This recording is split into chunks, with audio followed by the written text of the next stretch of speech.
So welcome to the RTDNA meeting. My name is Cassidy, and today we have a guest from the LA Times. She's worked there for over 10 years. She was a 2019 Pulitzer Prize winner, amazing journalist, and we're mainly going to focus on investigative journalism today. So hi, Harriet. Thank you for being here with us. We're very excited to meet you. So let's get straight into it. How did you initially get started being a journalist? I was in college, like you guys, and I don't know if you've had this experience, but I was sitting in class one day and I was watching a professor, a professor of English literature, and he was lecturing about Victorian literature, and he'd spent like his entire career on this one narrow subject. He looked at like gay issues in Victorian literature. And he was so animated and he cared about it so much. But I realized in that moment that like, that's not me. I'm never going to be able to focus on just one thing every day for the next 50 years. Like, I just don't have the attention span for it. So I started thinking, okay, I like to learn about things in depth, but then I like to go to the next thing. I don't want to spend my life in the law, insurance, even teaching. Like I want to get to experience all different parts of the world. And that, like, my lack of attention span really kind of led me to journalism. And at that point I started focusing, okay, I got to sign up for the school paper. I got to get some clips, that kind of stuff. Yeah, so you were part of your school paper. What was your role at that paper? Well, I didn't start like early enough. Like I should have started first thing freshman year, like all the ambitious kids with their life together did. But I was like too busy flailing around. So but when I figured it out, I just totally threw myself into it. And I did a investigation in college. It was about kind of a mistake that the admissions office had made, and how they basically, they messed things up so that there was one class where they didn't have enough need-line financial aid for that class. And so that class ended up like not having a lot of poor kids and not having a lot of people of color in it because of this mistake that they tried to cover up. And just based on like having one really good investigation, I was able to get my first job, which was an 18-month internship in New Jersey.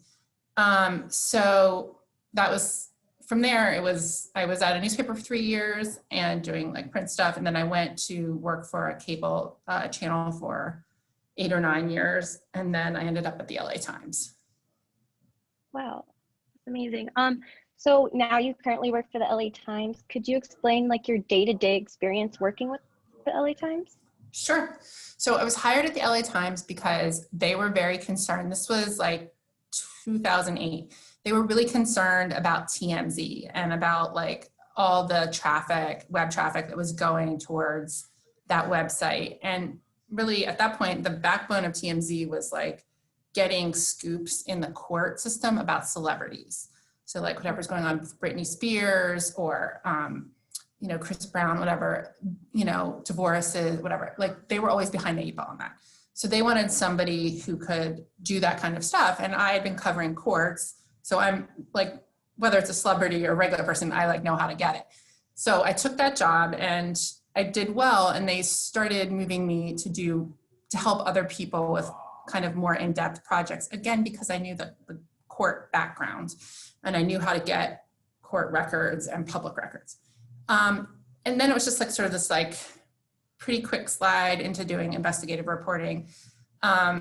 So the way things work at the LA Times, and we're very lucky, I will have, at the minimum, like a week to work on a story, but more often months. And I can think of one case where I had a year, so more than a year.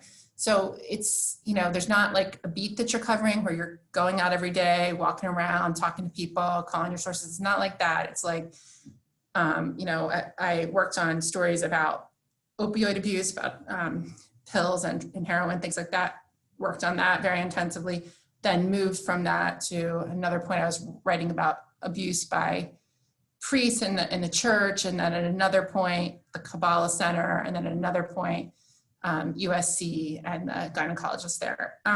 So it's different from most reporters who have to like get up every day and figure out what story am I going to file today? How am I going to make my boss happy? The kind of work I do, my boss doesn't expect to talk to me every day. He doesn't expect to get a story from me every day. Everything's like kind of longer, drawn out, and more in depth. Okay, well, that's interesting. Andrea, you have your hand raised. Would you have a question? Yeah, I do. I've actually been very interested in the field of investigative journalism. And I think the area that I struggle the most is curating those questions that are going to get you that groundbreaking information. So what's your process in creating those questions that's going to give you information that people are afraid to share? I mean, that's a really good question, and there are probably a lot of different ways to answer it. I think that the most kind of like bombshell stuff, you're most solid when you get it in writing. And even if you're doing broadcast, that rule still applies. There are lots of ways for news outlets to get sued, and they'll be very scared about getting sued. But when you have documents, it's, you know, people can't misremember documents. They are what they say, and they're protected. So I would say that, like, there are these veteran investigative reporters who say, like, always have a document mindset. So, like, if you're gonna, you know, write about like some shady landlord, you can bet that there's been a lot of lawsuits against him or her. You can bet that there might have been an investigation by the city where they went out and inspected and found a bunch of stuff that was wrong. Rather than just having the people that live there tell you, like, how just that it's the worst thing in the world and it's terrible, which is good. I mean, that's good to get down. Those, like, documents and those things that are undisputed are so important as sort of like the spine of your story. Like, the people that are talking are like what will get people to read it, but what will keep you from being sued and make sure that your information is accurate is those documents. That's great. We have another question from Sophia. What kind Thank you. of gravitated you to be an investigative reporter, like specifically investigation? I mean, I am sort of the belief that the longer you are in journalism, the more you'll just gravitate to investigative reporting. I mean, it's exciting to be, like, at press conferences and being surrounded by people that are like you, other reporters, and, you know, having some politician or whatever have to answer questions. But there's a way to look at it that they're just like spoon feeding the information. Here it is. It's easy to have. Just take it. And there's no challenge in that. And if you write it down, you're not really serving your readers. You know, I mean, you are, but so are a lot of other people. But if you go out and find information that's not easily accessible or well known that can help the public, that's a real service. And so investigative journalism is just that. It's like the reporters are bringing stuff to light as opposed to just, you know,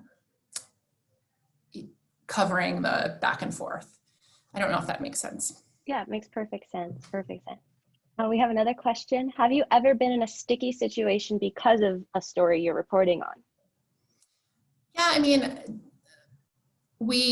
I was saying before we started about prior to the pandemic, a lot of my work is just knocking on people's doors, trying to get them to talk. And so that's just always like a really weird situation. When I was, you know, first married and I had like a bunch of little kids, my husband worked on the weekends, and like people would like knock on our door and I could see them through the window, and I just wouldn't even go to the door because I was like, I don't know who that person is. Like, I'm busy here. I'm like trying to live my life, you know, and I was a reporter at the time, but I still had that, like, I don't know what you want, but like, I don't want to be part of it.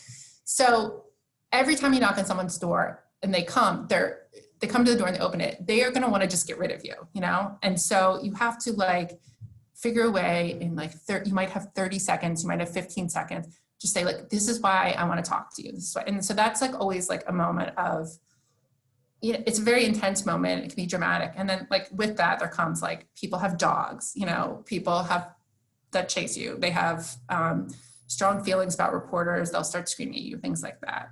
And I mean, I have never been in a situation where I felt, you know, really, I mean, with one exception, I've never really felt like personally threatened or anything. I've just felt like I don't like to be yelled at, and people are often yelling at me, that kind of stuff. An old reporting partner and I once went to talk to somebody who was a criminal and who, like a convicted criminal, and was involved in with drug dealers and gang members. And we ended up like in a back room of her like weave shop, and she was standing between like us and the door. And I realized that when we went in the room, I didn't really know who she was. And then in the room, I realized, oh, she's the convicted drug dealer with the, you know, all the gang member friends, and nobody knows we're here, and I just want to get out of here. That was like one time in my career. And so mostly it's just like awkwardness and not really any kind of legitimate danger. Okay. Since the pandemic started, do you find that when you go to interview people, people are more confrontational in person or like over Zoom or over the phone? Well, the first part of the pandemic, I would say like the first 6 months, like people were thrilled to answer their phone. They didn't even really know why. Like they were just like bored at home, and you know that they're at home at nothing to do. You know, if you email them, you know, they have nothing to do. They're not on vacation. You know, like they're there. So that was pretty good. We were getting like a high degree of people who were calling us back. I've only like knocked on a couple of doors during the pandemic, and luckily those people, like it worked out okay, and we just stood outside their house and talked. But the whole setup is not great for, you know, winning someone's trust when you're like covered up and, you know, so. Definitely. Less personal. Yeah.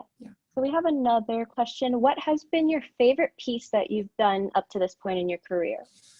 Oh, it's such a hard question. I mean, so last week, I can tell you the one that had the most impact. Last week, USC agreed to pay out $1.1 billion because of a story that my reporting partner and I worked on about this gynecologist at the university who was allegedly sexually abusing and harassing students for like 27 years. So it's often hard to measure the impact of your stories, but in a way that one, you can put a specific figure on it because it did result in this huge settlement. So I think most people would point to that and say like, oh, that's, you know, I mean, I wrote this story one time. It was extremely small. It did not run on the front page, but it was just about the fact that there was a clerk at the courthouse who always helped me and I really liked, and he was like a bird enthusiast. And he used to spend his lunch hour sort of bird watching around downtown. And he had seen that there was this like nest of raven like with babies in it that was about to be power washed off the side of this building. Right. So he was like watching the babies like grow and learn to fly. And then you could see this like power washing crew was like going up one flight every day. And so he was like, I was able to, that's like actually illegal. You can't kill like bird. There's a federal law against killing birds like that. And so I was able to contact the construction project and point out that this was happening. And I did a story about it, and it stopped the baby birds from being obliterated. And I just liked that story because it wasn't something I worked at. This guy just was like, can you please help me with this problem? And I was able to help him. He was right. And we were able to help him. So I kind of like that story too. I don't know. That's a nice story though. I like that story. And you just mentioned the USC story, and I did look at your reporting on that. And when you report on issues that I feel like are so raw and personal to people, how do you approach how you investigate that? Yeah, I mean, it's difficult. I was on the phone with somebody who's crying today. And, you know, you have to be professional at the same time that you're empathetic towards what people are going through. I think people probably have different styles. I'm not the kind of person who's like hugging somebody or like crying tears with her. I have concerns sometimes about, is that professional? I like worry about that. I will sometimes like cry later by myself. But my sort of, what I try to do is like, when someone has been abused or had a terrible experience, oftentimes it was not their fault. It was somebody else's fault. Like they did nothing wrong and they have nothing to be embarrassed about. And I just feel like for me, taking that tone of just like, let's just be like rational about this. That happened to you. That was wrong. You know, you shouldn't feel embarrassed about talking to me about what you were wearing, how you were in the office, whatever. Like the norm is that like people don't harm each other. And if somebody did that, then that's on them. Let's just nail it down. I try to be as transparent as possible. Like, why am I asking if we can use your name? Why is that important? So more people will believe that we're telling the truth, not to embarrass you in any way. I think that in the last couple of years, it's been easier for people, especially women, to just talk about things that happen to them and to do it with the knowledge that it won't reflect poorly on them. It will reflect poorly on the person that did it to them. So yeah, I don't cry with people or snuggle them. I'm just more like, try to be like, reassure them that I'm not judging you, and I don't think that any reasonable person would. And in order for this not to happen to anybody else, we need to get this information out there. Definitely, definitely. It's really emotional. Andrea, go ahead and ask your question. So I was actually speaking about this subject with my professor this morning, and you know, a lot of cases, especially with the Me Too movement, a lot of women have come up and finally had the confidence to tell their story. But along with that, there unfortunately are women who do lie and take advantage of certain situations. How do you approach a story that does deal with a lot of sexual assault cases and try to get to the bottom of the truth without offending certain individuals? I feel like it's just good to be upfront and say, you know, people are going to question whether this really happened. So let's talk about, who did you tell at the time? Did you send an email? Did you text anybody? Who was your girlfriend that you called, or your mother? Just don't try to like weasel in to like get the corroborating information. Tell the person. We need to try to line up as much corroborating evidence as possible. Like, what do you have? I feel like people don't want to be manipulated, and obviously no one wants to be manipulated, but the job of a journalist isn't really complicated to understand. It's pretty straightforward. So just like a person of reasonable intelligence, to explain like, here's what I have to do to like get your story in the paper, or to include you. I need to be able to say X, Y, and Z. When he says this, what is your response to that? You know, I just feel like being like open about the challenges. Don't try to trick people. And I feel like the work advocates for the truth, but you are not like an advocate for that person. They have a mother, they have an attorney, they have good friends. You have a specific job about being a reporter. And and so I just try to be like super professional about it. Then I have a question as well. I know that you were kind of mentioning that you've done quite a few emotional stories. How do you personally, for me, like, I feel like I don't know, maybe I would get too attached to the story, or it would kind of like affect me, but I don't know how I would be able to control my emotions if somebody was talking about something that's just so raw and emotional and so like heartbreaking for them. How do you kind of like control your emotions, or do you think of something else that you kind of, because I know that you were saying that you personally would cry off to the side by yourself. Yeah. I mean, I can think of a time recently when it happened. I was writing about a nurse that died from COVID. She was very young, and it was kind of her family believes that it was a mistake, a huge mistake that her employer made in letting somebody who had COVID around her. And it was, I talked to her mother and her coworkers and her sister.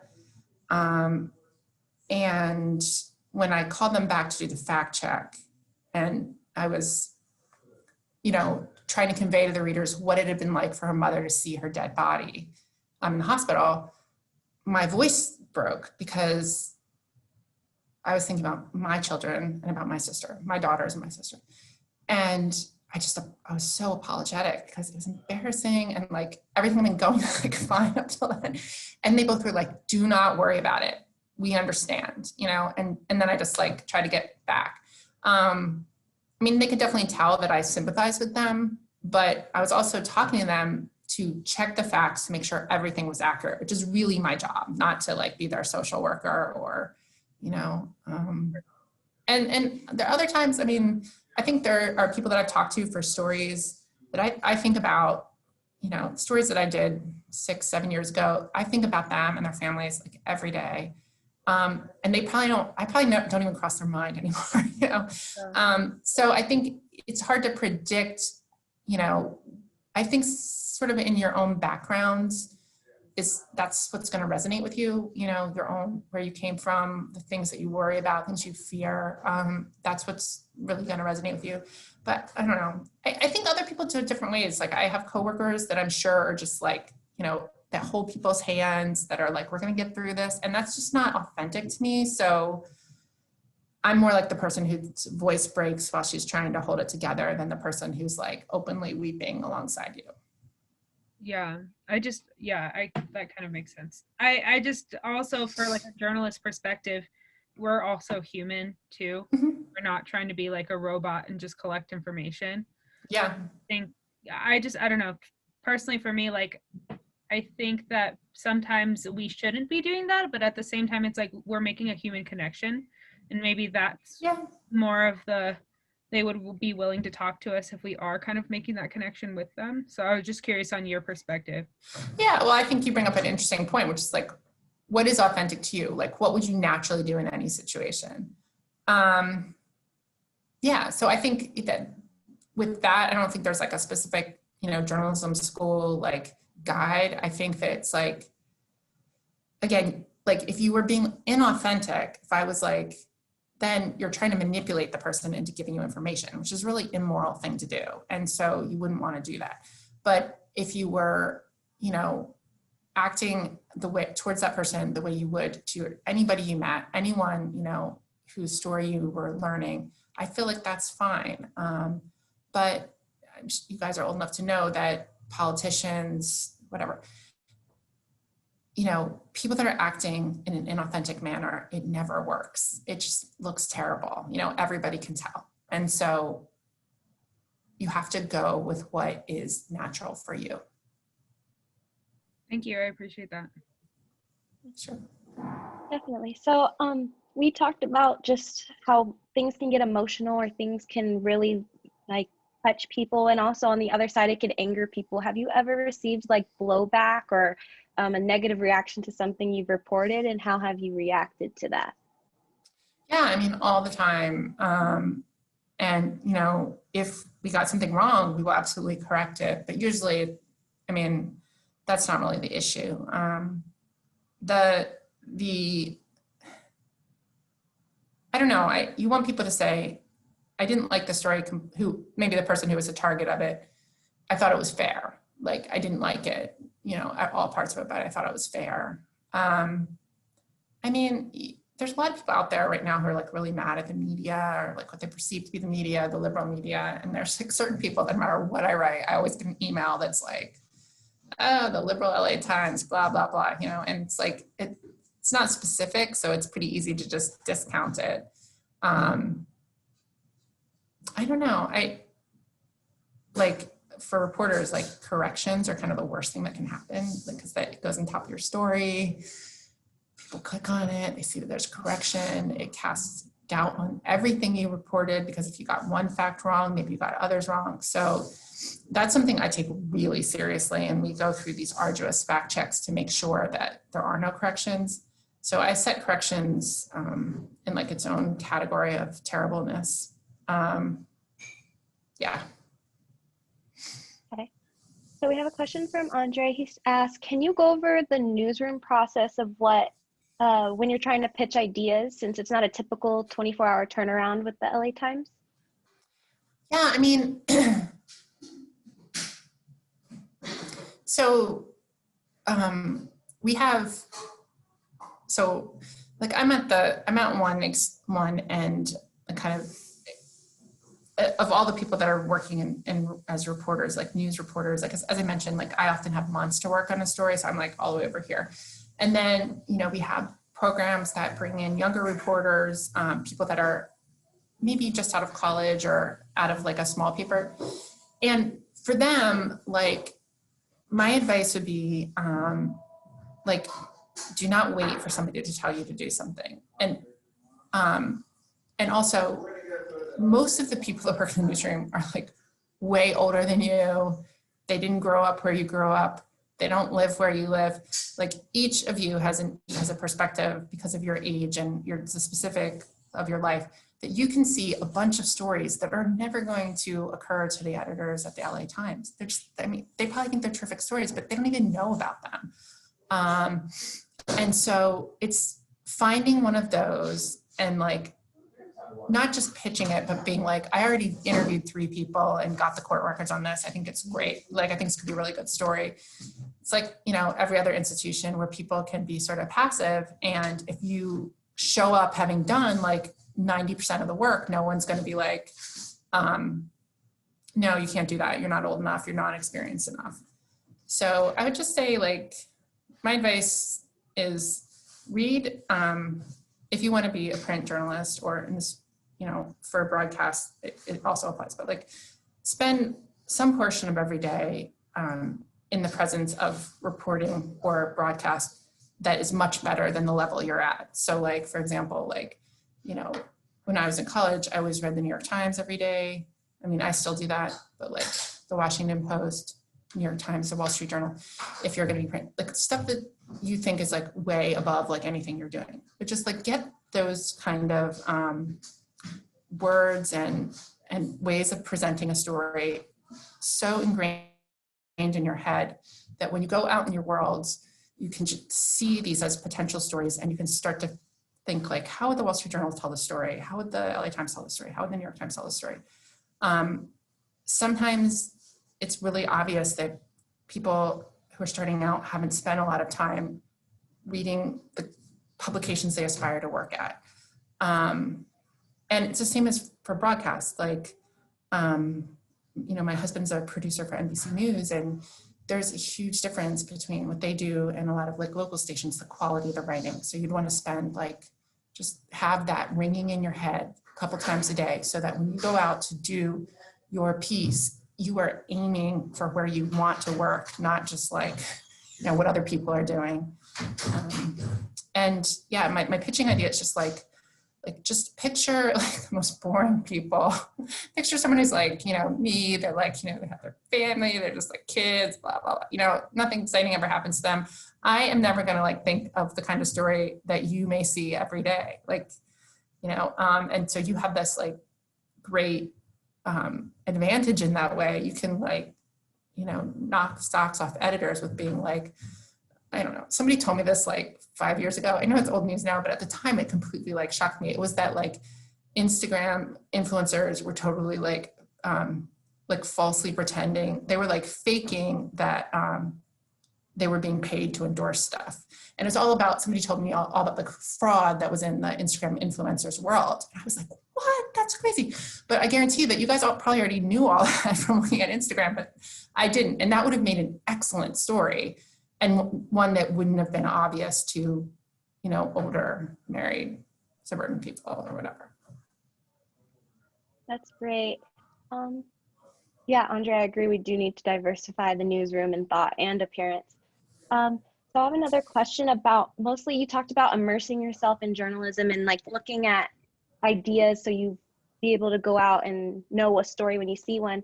So when you get so much going on, like a lot is going on in the world right now, how do you know to focus on that one story when there's multiple stories? How do you choose which one you're going to go after? I mean, I can tell you how I choose myself, but I can tell you that if I were in your shoes, to make, when you're starting out, choose a story that's going to have the biggest impact, the one that's going to get the most attention. So if your choice is like, I could do 10 stories that are all like C+, or 100 stories that are all C+, or I could just do one A+ story. Just do the one A+ story.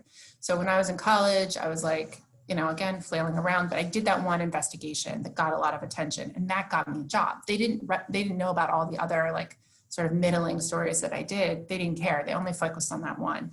And so I would say, be a little mercenary in what you decide to do. If you look around your world and you find something that you think is a really great story, then you could either dive into that one, or you could, you know, do a volume business. Just dive into the one you think can be great. Now, when you get somewhere and you want to work your butt off and be a team player, and you should do that, but at the same time for yourself, like perfect that one story that people are going to always remember and say, yes, that one. Yeah, she's good. I remember that. I have a question actually as well. Another question. How are you able to kind of ask those hard questions? Like the really hard ones that you know is going to either put a knot in their throat or either kind of like make them mad or really question about what they're talking about? I mean, I just like do it like often the total coward's way, which I'm gonna say, look, I'm gonna ask you a question. I know it's gonna make you mad. Cause then like the person's like, I know, and you're not gonna make me mad. So you warn them. Yeah. Or I say, look, some people out there are gonna hear you saying this and they're gonna say X, Y, Z. How do you respond to that? Like, I just always try to diffuse and just prepare the person for like either say, I'm about to ask you something really hard, because that kind of they're willing to do it then.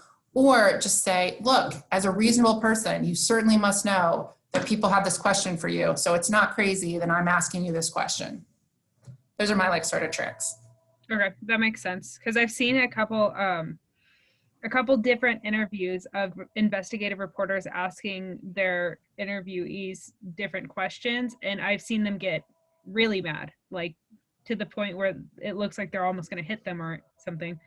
I don't know if you've ever experienced that, but I've always like thought about that in the back of my head before asking kind of like a tough question in that aspect. No, I mean, it's like, I mean, I think it's probably different if like you're looking for the reaction of, you know, if your camera and it's like 60 minutes, you're looking for you want the video of the person slamming down their hands and then running out of the room, like, great, you know, ask them whatever you want. But when we interviewed the gynecologist at USC, we interviewed him for 10 hours. And like at a certain point, like over a number of days, and at a certain point, like, you know, we were always like kind of, the question is, did you sexually assault these girls, right? But so if you ask them that on the first day, you're not going to get the second day, the third day, or the fourth day. But we never said, you know, like we always said, like, there are really serious issues here. There are important questions that need to be answered. Like, we just want to go through it with you and understand. And so we're willing to like, you know, go through all the minor details and, you know, just listen to what he had to say. And then on the last day, when things were starting to fall apart, we said, okay, here are the questions. People are saying that you sexually assaulted, you know, women for 30 years. Can you please, like, did you? Why would they say that if you know, why would these nurses and medical assistants say you did these things if you didn't? What would be their motive? You know, like then, and, you know, he answered a few questions and he got up and left. But at that point, like we had not only his specific denials to sexually molesting kids or women, but also the granular understanding of how he practiced from not asking him questions that were like off-putting. We didn't ask, I mean, to be clear, we weren't like obsequious. We weren't just like, oh, you're so great, tell us more about your gynecological practice. We're just like, we want to understand how you did the breast exam. Start us from the beginning, go through that. Okay. I don't know. I guess it kind of depends. I just don't, for print, it's not good for people to like, you know, storm out of the room because then you don't have any information. Yeah, no, I completely understand that. That's a good kind of analogy to start with too, to kind of ask more of the basic questions and then towards the end, just in case it does get a little hairy, but you at least get your information. Mm-hmm. Okay, cool. Thank you. Sure. So when you're interviewing people like the gynecologist, do you see a difference in behavior when you're like, say, recording them versus just writing what they're saying down? Like, do you see a difference in demeanor and how they communicate with you? Okay, so you guys know in California, you always have to ask, right? You can't like secretly record people. I feel like people that are more sophisticated in dealing with the media often are good with being recorded because they want you to get the full quote. You know, when you're just like, you're like, you don't necessarily get the people that are least comfortable with being recorded, in my experience, are the people that are really unfamiliar with the media, you know, and then they think like, oh, she's somehow going to put it on the internet. Even if I say like, this conversation is on background, I'm never going to use it. I'm just going to use it so I can really focus on what you're saying and not focus on note taking. But I mean, I think it's like, it's always worth asking the person at the beginning. I mean, why not? Definitely. As a journalist, I know you talked about how you've seen yourself in like dangerous situations where you felt uncomfortable. Have you found ways to help like make yourself safe in situations, like as a journalist, to make yourself prepared? You know, you never know what you're walking into. So have you installed different techniques or something? Well, I mean, I have a reporting partner that I work with frequently, and neither one of us is like big and strong or anything like that, but we usually go door knock together, and there are several reasons for that. One is safety.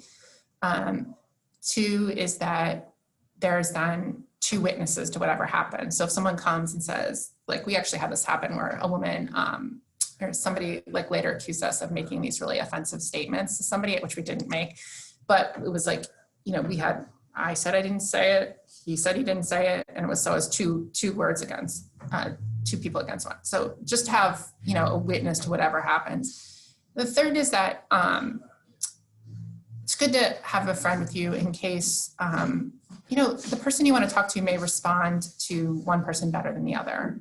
So again, like I have the luxury of like having a reporting partner, but I've gone out with other reporters on stories I wasn't working on, and I'll just go with them to do the door knock or whatever, because they're not really sure what they're going to get. They don't know if it's going to be frightening or not.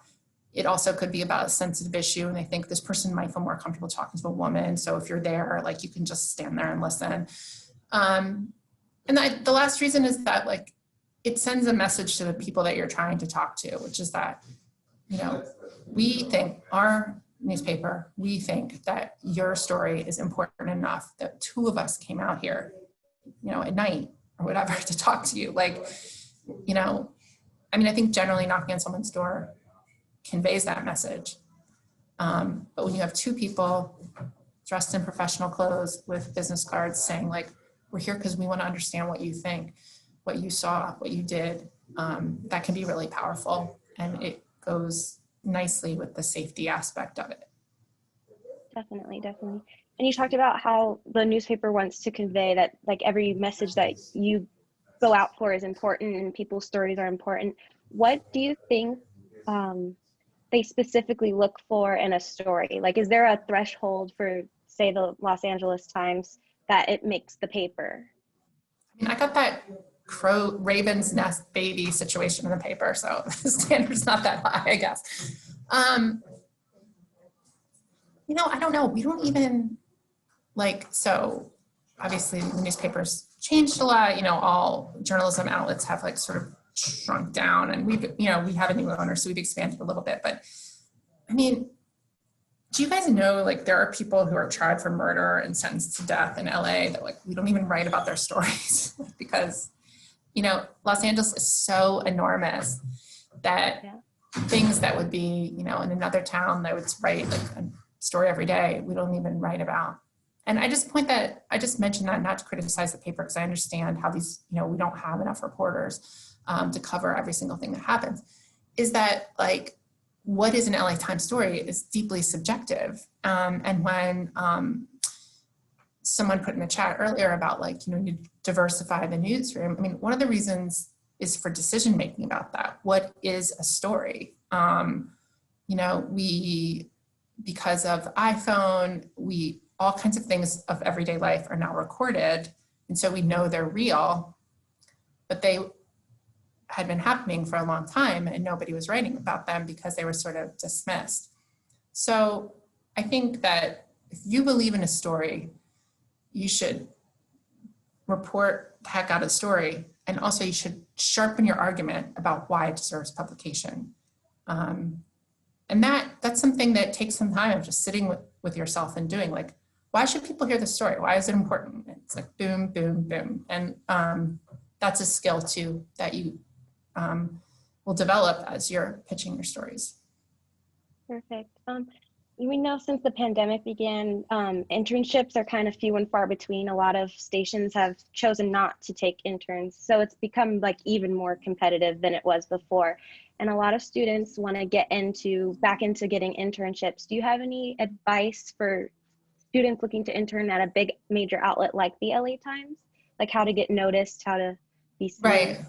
I mean, I think, as I mentioned before, do that one story that everybody will be talking about rather than a bunch of little stories.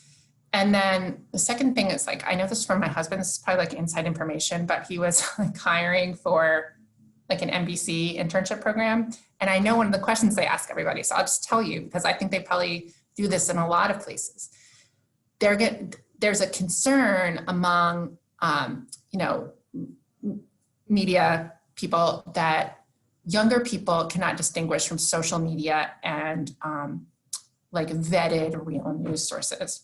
So one of the questions they gave was about, you see this tweet online that says, I don't know, some celebrity, famous, super famous celebrity, just drowned in Malibu.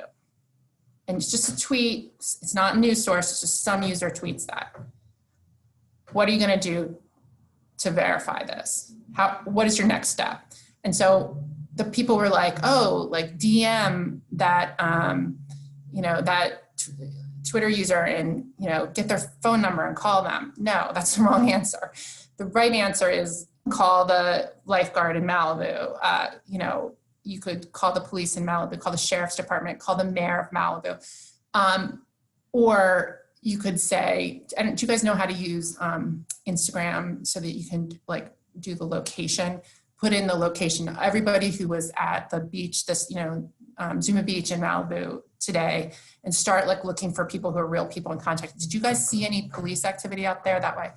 And my understanding was that a lot of people that were applying for those jobs just didn't grasp the idea that, you actually have to talk to a real person with authority to tell you that this happened before you could go report it. That's my little cheap tip, which you guys probably already knew. Yeah, Jesse said, literally all of our classes teach us about fake news and real news. And I agree, like I just had an assignment last week that told me like how to report on, say, the Kobe Bryant incident, and we didn't have a clear source from where it was coming from, and people were still reporting on it, and there was a lot of inaccuracy. Yeah. And so how do we distinguish between that's not a real source, you can't use that, you can't cite that? So that's very important. And I'm glad you gave me that little tidbit, that little tip. But Sophia also said that she noticed that the LA Times did an update on the case of Christine Smart like a month ago, and it was nearly 25 years ago, and it's still impactful. And so I want to connect that to a question I had. Oh, sorry, it was Savannah. Sorry.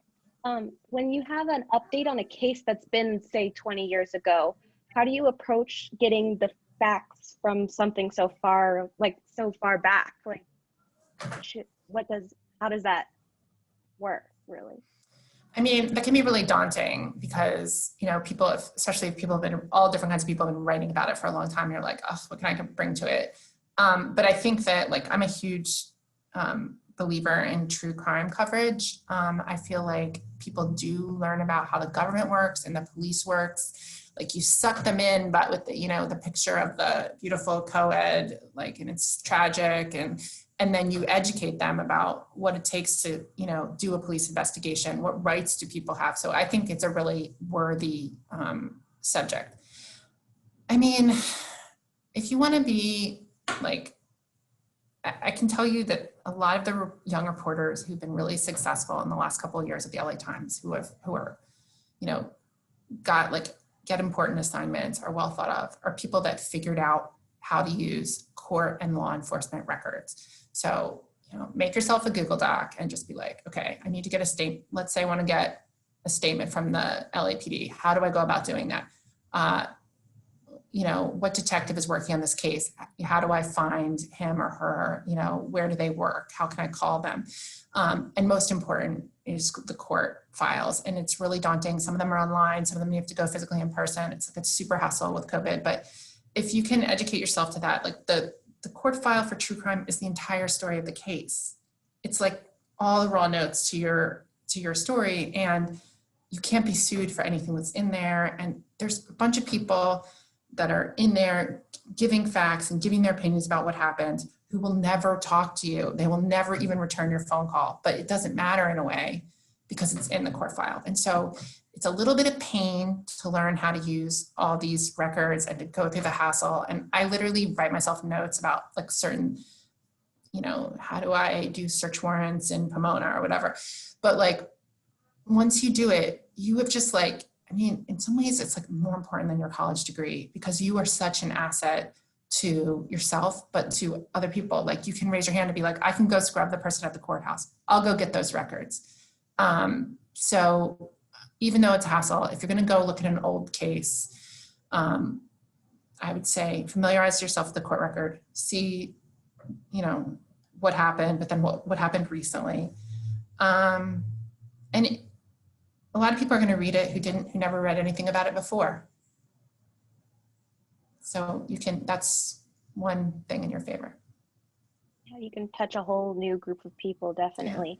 Sophia is asking, I'm not sure if you've ever covered stories outside of Los Angeles, but I would love to do in-depth journalism like the new National Geo documentary style with bigger stories that are not familiar. So how would you start researching that? How do you usually find a person or source to talk to when you're branching out of LA?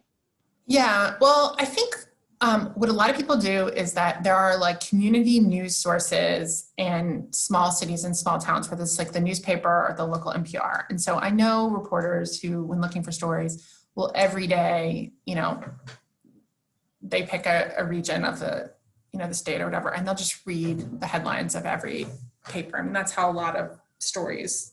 And when I worked at Court TV, we would do cases across the country. So I've worked in like tons of states, but we just had like people that would be tracking these like random cases and would find like, oh, here's a high school student who was accused of killing her mom in Alaska, or here's, actually a lot of cases were kind of very similar to that, but, and the things that happen in LA, New York, Atlanta, the big cities will always get tons of coverage, but the small towns won't. And so it's a really smart strategy to focus on those places that don't have a big news outlet to cover them. And luckily we're in the internet age, so we can just like go to their hometown paper or even like Facebook message group for that town or whatever and kind of see what's going on. Good. And like when you're finding sources, say you want to reach out to the local police, how do you establish your own relationship with them, or do you go through like say the Los Angeles Times to get that information?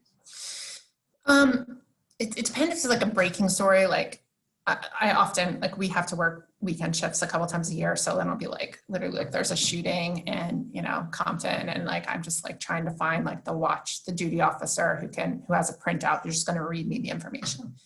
When you have more time, I did a story with my reporting partner, and I think it ran in October, but it was about the death of a baby in Altadena, and it was investigated by the LA Sheriff's Office. So they have a spokesperson, but I didn't want that. I wanted much more than that. So we spent time, asking and asking and asking, and we got an interview with the detective.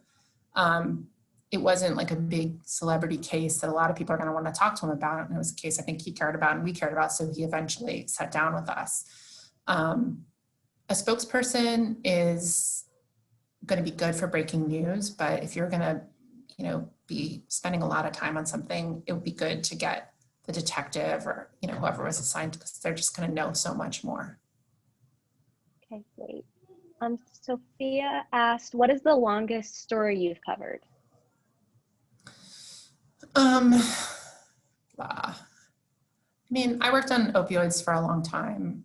The opioid epidemic for a really long time. And then there were trials that I covered, when I worked at Court TV that would they would last a really long time, and then it'd be like the civil, but some things are complicated and they take like a year. I don't like to do that. I like to be in the paper more often than that, but it takes the time it takes, Definitely. Savannah asks, if someone is interested in investigative journalism but is still a student and hasn't gotten an internship, how would you suggest that they gain experience? Okay, so Savannah, I'm just like, the way that people my age got where we are in our careers is completely irrelevant to what you guys are going through, because just like the processes so many places have gone out of business, and I went to a small paper where there were people there who could teach me something. And it's really important that you be with people that also have high ambition, to raise yourself up.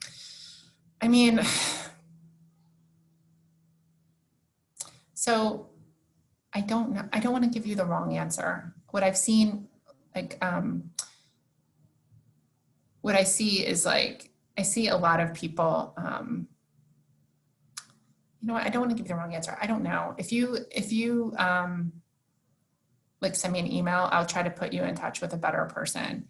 I think people like ProPublica, you guys know what ProPublica is? It's this nonprofit newsroom that they have started funding investigations at small papers. So that provides a way that someone could start out and go to a small paper in the middle of nowhere, but still get resources and training to become an investigative reporter. Those are kind of like few and far between. I know other people who go to like Voice of OC or Voice of San Diego, or LAist, or, you know, even like Eater, like if you had like a cool story and you were just like it's almost impossible to pitch a story to the LA Times from outside the LA Times and get them to write it. You know, like they're going to be like, well, I should have one of my own reporters I'm already paying do that story. But I also know that like if you make, I know people that have been hired who were kind of making a splash at those little places that didn't have much of an audience, but had high ambition. And that's how they got their jobs at the LA Times. And it seems to me like the internships are like incredibly competitive right now. Definitely, especially the pandemic. I've noticed a big increase in how competitive internships are right now. We're just under 5 minutes, so I just wanted to let everyone know if you have any last minute questions, you could message me and I could also ask Harriet. I had another question about basically gaining experience. Do you recommend, I know a lot of students are starting like their own blogs, like to write, to just get writing practice. Do you recommend something like that as a way to like get your word out there?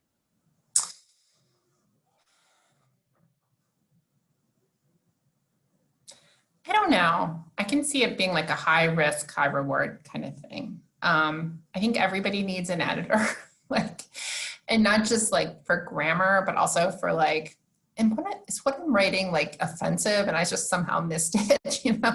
So it helps to have like someone to just kind of talk things out with.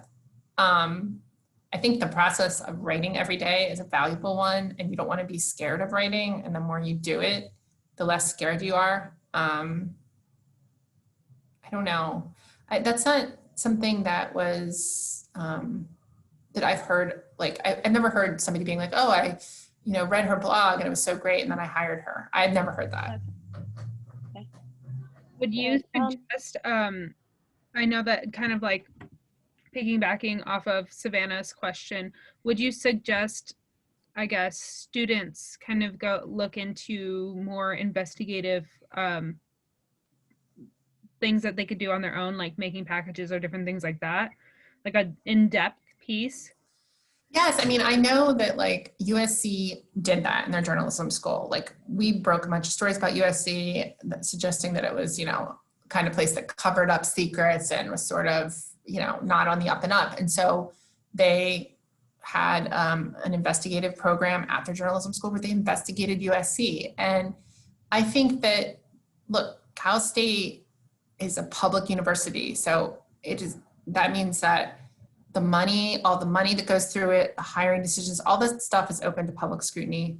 So you guys know what Public Records Act requests are. I assume like if you want to get like all of the times that, the head of CSUN talked to, I don't know, an LA supervisor or the LA sheriff, like about a certain subject, about protests, about whatever, you guys can get that, you're a citizen and, it's a good place to practice. And I definitely can see like, if that would make you stand out among people that are coming out with degrees. Like not only did I go to school here, but I used my training to investigate this place, which is a public university and is funded with taxpayer money. So we all have an interest in it really being run well and people behaving well there. So yeah, that sounds like a really great, that's the best idea I've heard so far, is investigating the place where you are. Yes. Okay. Because I think that would be a really good idea to kind of do that, especially since we're going to the school. But since the pandemic, they actually have raised the tuition, even though we're not actually physically there on campus. So I thought that was kind of interesting. That's interesting. That's totally interesting. And I've talked to Savannah, who's a senior with me because we're graduating this semester. And we were just thinking, like, why would they raise it considering we haven't been there for a year? And what's happening with other people's salaries? So like you guys are having to pay more tuition, but like, okay, so I'm sorry, I don't know. Is there a president of the school? Like, how does it work? Whoever's the leader of the school, what's happened with their salary over the last year? Did they take a pay cut? Maybe they did. Good for them. I don't know. But also you can get their, they have to log in like their calendars. So you can see who are they meeting with, even if it's on Zoom. They have to log their gifts. They have to log who they go to dinner with, you know, all this. I mean, a lot of it's going to be changed by the pandemic, but you could try to analyze how has spending been discretionary, spending been cut at the university when we're being asked to pay more. I think that's an excellent idea. I mean, I'm sure your professors can tell you, but like, it is shocking the amount of like, what seems like private information you can get about people who work for public agencies, because none of it is private information. If they use our tax money to take somebody out to dinner, to throw a reception, to, you know, if they have like a wardrobe budget or a entertaining, like that's all stuff you can get. And I think that if I were I don't interview people for internships, but if I was interviewing someone for an internship and they said, yeah, we use Public Records Act to get the following, and then we were able to get this story, that would really impress me. And I would think I can hire this person and they will already know what they're doing. Yeah, that makes sense. So I guess like question, if we do decide to like kind of do a similar story, would we be able to kind of reach out to you and ask you for advice? I mean, I can't officially advise you because my loyalty is for the Times, but I would be happy to like, you know, bounce stories off you. Do you guys feel like you have a professor there who is like, whose area of expertise is relevant to this? I have my law professor that I took from her, that it was media law, and she's been there for like forever at CSUN. She will know every single thing you can ask for under a Public Records Act request. Yeah. She would be fully versed in that. Yeah, I mean, that sounds like a really interesting idea. And yeah, I've heard, you know, a lot of kids questioning why I think there's actually been some class action lawsuits, Becky, with people being like, I'm not paying this tuition for like, you know, Zoom classes. It's ridiculous. Yeah, like what Savannah said in the chat, they raised our student representation fee, which we're not on campus at all. I've been on campus twice in the past year, like full entire year. And that's... Yeah, I mean, it helps like kind of, if that seems crazy, like you have to like talk to the school and understand, okay, well, here's our rationale. So, you know, get their side of it. It also helps us say like, look, are they living by what they're asking us to do? You know, who is everybody kind of belt tightening? Yeah. And if they're not, that's a good thing to point out. I mean, I suspect a lot of these higher ranking people have contracts, and so they, you know, are not, you can get the contracts. All the contracts are public information.